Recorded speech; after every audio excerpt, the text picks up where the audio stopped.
Car अपनी रफ्तार से चल रही थी। सीमा सोच रही थी, आज जाने क्यों सुबह से मां की याद आ रही है। ऐसा पहली बार हुआ कि 1 हफ्ते हो गए और मैंने मां का हाल नहीं पूछा। फिर मन में ही बुदबुदाने लगी, आखिर करती भी क्या। घर में सासू मां भी तेज बुखार और तकलीफ में थी। उनकी चिंता और काम के कारण समय ही नहीं मिलता था। मां क्या सोचती होगी, कैसी बेटी है ये। सीमा की आंखों में अनायास ही आंसू आ गए और बोली, पापा आप इतनी जल्दी क्यों चले गए? मां को अकेला छोड़कर आपने अच्छा नहीं किया। मैं आपसे बहुत नाराज हूं। अचानक गाड़ी के रुकने की आवाज आई और ड्राइवर ने कहा, मैडम जी, मां जी का घर आ गया। दरवाजे की घंटी बजते ही छोटी भाभी ने दरवाजा खोला।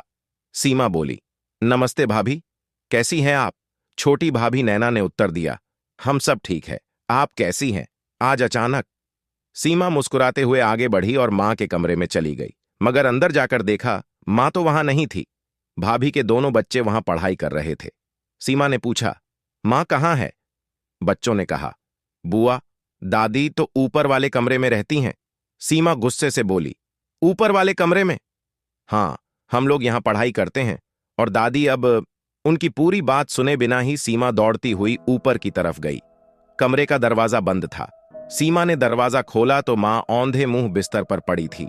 पास ही थाली में एक रोटी और कटोरी में दाल रखी थी, रोटी जो पूरी तरह सूख गई थी। सीमा ने सोचा शायद रात का खाना होगा, लेकिन मां की ऐसी हालत देख वह अंदर तक कांप गई। पापा जो मां को एक जरा सी तकलीफ नहीं होने देते थे, मां के बीमार होने पर अपने हाथों से खाना देते थे, लेकिन आज मां की ये हालात। रिश्ते अचानक इतने कैसे बदल जाते हैं। मां, मां, सीमा चिल्लाई, मां आप यहां क्या कर रही हो? इस कमरे में क्यों हो? आपका कमरा तो नीचे है। सीमा को देखते ही मां ने बेटी को गले लगा लिया। अरे लगता है आपको बुखार है। सीमा ने अपने पर्स से बुखार की एक गोली खाने के लिए दी। मां बोली, ले पहले थोड़ा पानी पी ले।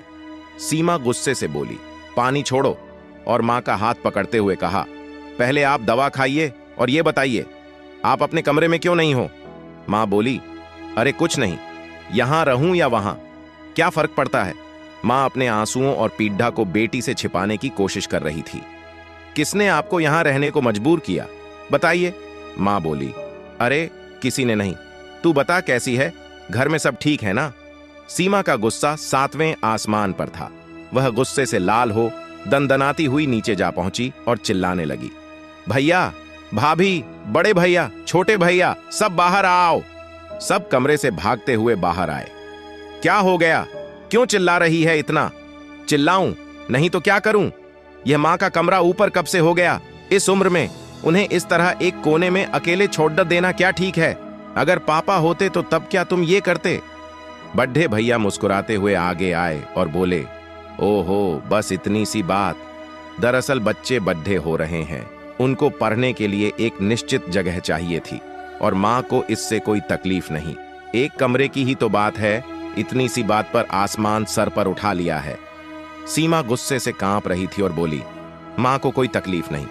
छी, ये कहते हुए तुम्हें जरा शर्म नहीं आ रही? तुमने अपना कमरा क्यों नहीं दे दिया बच्चों को? तुम छत वाले कमरे में चले गए होते या फिर बच्चों को ही वहां भेज देते। मां ही क्यों? भैया क्या आप लोग नहीं जानते, ये सिर्फ एक कमरे की बात नहीं है। इस कमरे में मां का 40 साल का जीवन है। आज भी मां उस जीवन को जीती है। पापा की ढेरों यादें हैं, हम सबके बचपन की यादें हैं। पापा को गए अभी 6 महीने ही हुए और तुम सबने मां के जीने का हक ही छीन लिया। आज जब उनको हम सबके साथ और प्यार की सबसे ज्यादा जरूरत है, तो तुम सबने उन्हें घर का एक कोना दे दिया और भूल गए। मां अब तक छत से नीचे आ गई थी और बोली, सीमा मेरी बच्ची, तू बेकार ही परेशान हो रही है। सब ठीक है, वैसे भी अब न जाने कितने दिन का जीवन बचा है। तू छोड़ ना, मेरे लिए इतना परेशान होने की जरूरत नहीं। अगर तेरी तबीयत खराब हो गई तो तेरे छोटे छोटे बच्चे हैं, उनका ध्यान तो कर। सीमा ने मां को देखा और बोली, बच्चे? मां, आपने भी तो अपने छोटे छोटे बच्चों का बहुत ध्यान रखा था। उनकी जिम्मेदारी को पूरी ईमानदारी और प्यार से उठाया, बोझ समझकर नहीं। और देखिए अपने बच्चों को, आपके बच्चे आपको क्या दे रहे हैं। लेकिन मैं आपको ऐसी हालत में नहीं रहने दूंगी, कभी नहीं। यह घर आपका है, इसे घर आपने बनाया है।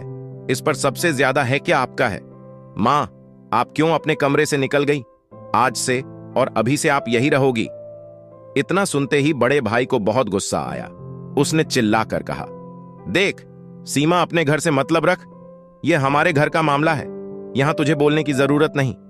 हम देख लेंगे कि हमें अपनी मां को कैसे रखना है। सीमा ने मां को देखा और बोली, मां, क्या यह घर मेरा नहीं? मां ने डबडबाई आंखों से कहा, नहीं बेटा, यह घर मेरे सभी बच्चों का है। सीमा ने कहा, तो ठीक है, आप मेरे साथ हैं ना?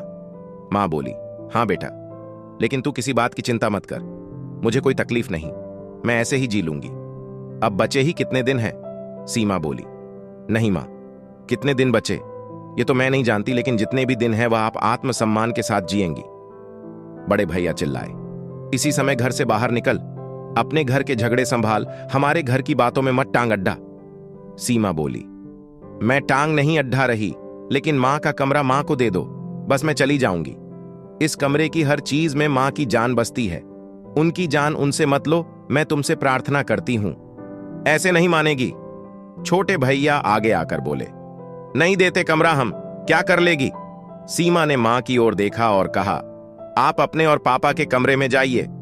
लेकिन मां रोती हुई चुपचाप सीढ़ियां चढ़ने लगी। सीमा की आंखों से भी आंसू बह रहे थे और अपनी लाचारी पर गुस्सा आ रहा था। वह भी मां के पीछे पीछे ऊपर गई और खुद को संभालते हुए बोली, मां, क्या पापा ने जायदाद का बिल भैया लोगों के नाम बना दिया था? मां बोली, पता नहीं, वे ऐसा नहीं कर सकते। वे कहते थे, यशोदा, मैं चाहता हूं तेरे लिए इतना कर दूं ताकि मेरे ना रहने पर तुझे कोई दुख न हो। शायद तभी उन्होंने ये घर मेरे नाम पर बनाया था, यशोदा भवन। मां को गले लगाकर सीमा बोली, अपना ध्यान रखना मां, मैं फिर आऊंगी। अगले दिन सीमा की मां के घर दरवाजे की घंटी बजी। मां के साथ साथ सबने सोचा सीमा ही होगी। भाई ने कहा, मैं देखता हूं, आज उसे घर में घुसने ही नहीं दूंगा। दरवाजा खोलते ही सामने कोई और था। उसने पूछा, यशोदा जी का घर यही है? जी है, बोलिए क्या काम है? आप उनको बुला दीजिए, कहिए वकील साहब आए हैं। ये भाई तो ऐसे लग रहे थे मानो गुस्से में पूरे घर को आग लगा देंगे। वकील बोला, जल्दी बुलाइए और आप सब भी आ जाइए। बच्चों ने अब तक यशोदा जी यानी अपनी दादी को सूचना दे दी थी और वे नीचे आ गई थीं। वकील बोला, देखिए, मैंने आपके अधिकारों की ये लिस्ट बनाई है। चूंकि ये सारी संपत्ति आपके पति ने बनाई, तो इस पर आपका हक पहले है। दूसरी बात, ये संपत्ति अधिकार कानून के तहत आपकी बहन सीमा देवी ने भी अपने हिस्से की संपत्ति की मांग की है। लेकिन इन सब बातों के पहले मैं एक पत्र पढ़ना चाहता हूं जो सीमा देवी ने अपने भाइयों के लिए लिखा है। प्रिय छोटे भैया, बड़े भैया और भाभी, आप सब भी जानते हैं और मैं भी जानती हूं कि आप लोगों ने जो कुछ भी मां के साथ किया वह सही नहीं है। भैया शायद आप ना समझ पाए, लेकिन भाभी इस बात को अच्छी तरह समझ जाएंगी कि औरतें अपनी कितनी इच्छाओं को मारती हैं और तब कहीं जाकर घर परिवार बसता है। आप लोगों ने मां को तकलीफ पहुंचाई, शायद आपको एहसास ही नहीं कि आपने क्या किया है। उन्हें उनके अपने ही कमरे से निकालकर घर के कोने में जगह दी, जहां से उनका सबसे संपर्क नहीं हो सकता, और नीचे ऊपर करने में भी उन्हें कितनी तकलीफ होगी। ये बात सिर्फ एक कमरे की नहीं है, ये बात है किसी को उसकी इच्छाओं को मारने के लिए मजबूर करना, उसके आत्मसम्मान को कुचल देना, किसी को अपनी जड़ों से काटकर कहीं अलग रख देना, किसी के अधिकार को छीन लेना। शादी के बाद वैसे भी औरतें एक बार अपनी जगह जड्ढें छोड़कर आती हैं और दूसरी जगह बहुत मुश्किल से अपनी जड़ों को मजबूत करती है। भैया, आप लोगों ने मां को उनकी दुनिया से काटकर अलग कर दिया, जो सही नहीं है। मां के कमरे में मां, पापा की अपनी कितनी यादें हैं, जिनको सोचकर पापा से जुड़ी चीजों को देखकर मां अपना बाकी का जीवन आसानी से गुजार देती। नीचे रहने पर उनके कानों में आसपास वालों की आवाज भी आती, लेकिन ऐसे उन्हें इस तरह छत के कमरे में डाल देना बहुत ही अमानवीय और पीड़ादायक है। इसलिए मैं आप सबसे एक बार और हाथ जोड़कर प्रार्थना करती हूं कि मां को उनका जीने का हक दे दो। भैया, भगवान की दया से मुझे खाने पीने की कोई कमी नहीं, पैसे की कोई कमी नहीं, मुझे पापा की संपत्ति से कुछ लेना देना नहीं, मुझे कुछ नहीं चाहिए। लेकिन अगर आप सब नहीं माने और यूं ही मां को दुख देते रहे तो इस घर में अब बंटवारा होगा। मैं अपना हिस्सा लेने आऊंगी। मैंने अपने अधिकारों के पेपर बनवा लिए हैं, वह आगे कोर्ट में जाएं या नहीं जाए यह आपके निर्णय पर निर्भर करता है। मैंने जितना समझाना था समझा दिया, बाकी आपकी मर्जी। आपकी बहन सीमा वकील साहब ने कहा। हां, तो अब आप बताएं, आपका क्या निर्णय है? दोनों भाई और भाभियां मानो बुत बन गए हों। भाई ने मां के पैरों पर सर रख दिया और कहा, मां, आपकी केवल एक ही संतान है सिम्मी। इस घर पर सिर्फ आप दोनों का हक है, हम पापियों का नहीं। माफ कर दो मां, हमें माफ कर दो। सभी आगे पीछे मां से चिपके पश्चाताप के आंसुओं में डूबे थे। तभी सीमा, जो चुपचाप ये सब देख रही थी, अचानक अंदर आई और बोली, हटो हटो, मेरी भी मां है।